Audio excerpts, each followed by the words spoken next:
एक कहानी सुनानी थी मुझे एक्चुअली। मुझे बहुत मज़ा आता है कहानियाँ सुनाने के लिए।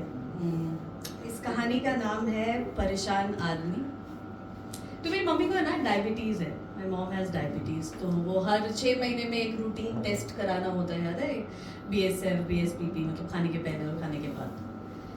तो माँ ने कल शुगर की रिपोर्ट करवाई थी, तो मैं आज उनकी रिपोर्ट लेने जा रही हूँ हॉस्पिटल में लेने गई थी। बारिश होने की वजह से हॉस्पिटल में काफ़ी किचपिच और काफ़ी भीड़ थी। हॉस्पिटल कौन सा पता है? कूपर हॉस्पिटल देखा है क्या आप लोगों ने? विलेपार्ले के आसपास, वहीं वहाँ पर ही। तो मुझे वहाँ एक आदमी दिखा, काफ़ी परेशान सा। उसने आके मुझसे वक्त पूछा। तो वो जो रिपोर्ट है ना, वो पीछे इमरजेंसी गेट के पास मिलती है उनके, और वहाँ पर है ना सारे एक्सीडेंट वाले लोग आते हैं, आप देखोगे तो सारे एक्सीडेंट वाले। तो वहाँ पर मुझे एक परेशान सा आदमी दिखा। उसने आके मुझसे वक्त पूछा, बेटा टाइम क्या हो रहा है? शाम के कुछ 7:30 बज रहे थे और तेज़ बारिश हो रही थी। मैंने वक्त बताया और काउंटर की ओर चल पड़ी। रिपोर्ट लेकर मैं बाहर निकली तो वो अंकल फिर से मुझे दिखे, काफ़ी परेशान से दिख रहे थे। उनके सर पे अब एक पट्टी भी थी, शायद उन्हें इधर चोट लगी थी और कुछ लाल निशान था, तो शायद वो खून हो सकता है। कि बारिश काफ़ी हो रही थी और मैंने सोचा कि कैंटीन में जाके कॉफ़ी और डोसा खा लेती हूँ, तब तक मेरा वक्त कट जाएगा और शायद बारिश भी थोड़ी सी थम जाएगी और मैं अपनी स्कूटी लेकर फिर घर जा सकूँगी। कॉफ़ी पी के मैं बस निकल रही थी कि वो अंकल फिर से आए। मैं अपनी स्कूटी चालू करने गई और वो अंकल फिर से आए और उन्होंने बड़े लाचारी से मुझसे पूछा कि बेटा क्या तुम मुझे पास के स्टेशन तक छोड़ सकती हो? पास का स्टेशन यानी कि विलेपार्ले स्टेशन पर मैं रहती हूँ अंधेरी में, तो मैंने उन्हें अंधेरी ड्रॉप किया था। तो पहले तो मैंने सोचा कि यू थिंक ट्वाइस, राइट? आप सोचते हो 2 बार कि whether I should help this person और नॉट, क्योंकि कभी कभी हम हेल्प करने जाते हैं ना, वो चीज़ हमारे गले में आ जाती है और ये मेरे साथ काफ़ी हो चुका है। तो मैं है ना 2 बार पहले सोची कि शुड आई हेल्प हिम और शुड आई डोंट। सो फिर मैंने बोला जाने दो, अब क्या ही कर सकते, बहुत परेशान सा लग रहा था। I was like may be ऊपर वाले की यही चाह होगी कि मैं उन्हें हेल्प करूँ। तो फिर भी मैंने हाँ कहा। रास्ते में मैंने उनसे पूछा कि अंकल ये आपको चोट कैसे लगी और आप क्या कर रहे थे हॉस्पिटल में? आप इतने परेशान से क्यों दिख रहे हो? आप ठीक हो? कुछ हो गया है क्या? या आपके किसी रिश्तेदार को कुछ हो गया है क्या?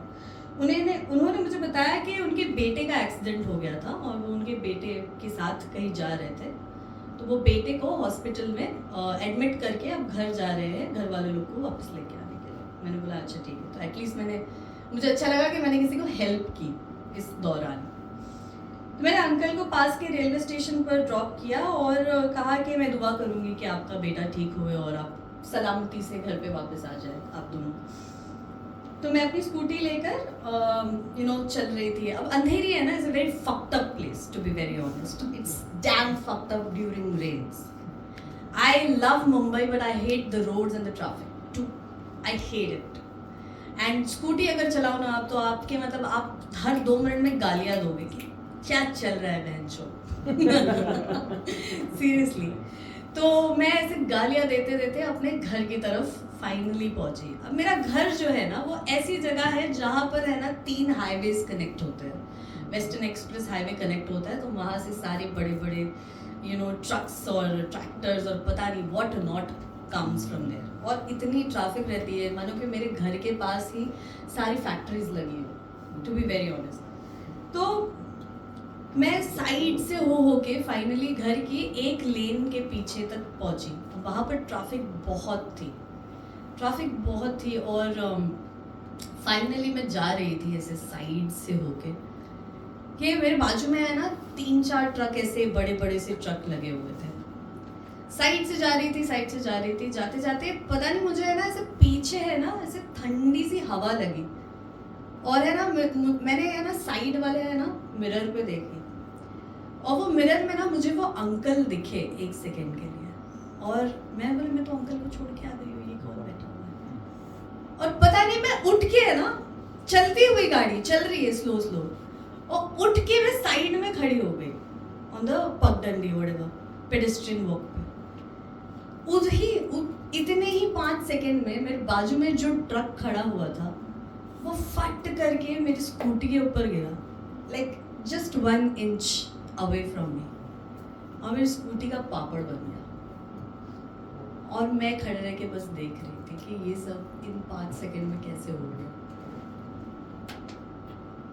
1 सेकंड के लिए मुझे वो अंकल दिखे और वो फिर गायब हो गए। अब मैंने सोचा मैं पापा को फ़ोन करके बोल देती हूँ कि आपकी प्यारी बच्ची है पर आपकी दुलारी नहीं बची। My father loves the scooty more than me, by the way. तो मैंने फ़ोन निकाला और मेरे यहाँ ना ट्विटर चलते रहता है, तो ट्विटर पे मुझे एक नोटिफिकेशन आया था। So I thought to check the notification before calling my father. जो ना वो सेव ही हो जाता है ना आपको बहुत ज़्यादा। तो वो ट्विटर नोटिफिकेशन देखा तो मुझे दिखा कि कूपर हॉस्पिटल में 2 लोग जो कि एडमिट हुए थे, उनमें से एक बाप बेटा था, मतलब एक बाप बेटा हॉस्पिटल में एडमिट हुए थे। बाप की मौत हो चुकी है और बेटा जो है वो अभी झुंझला रहा है। और फिर then I called my father. Thank you very much, that was my time.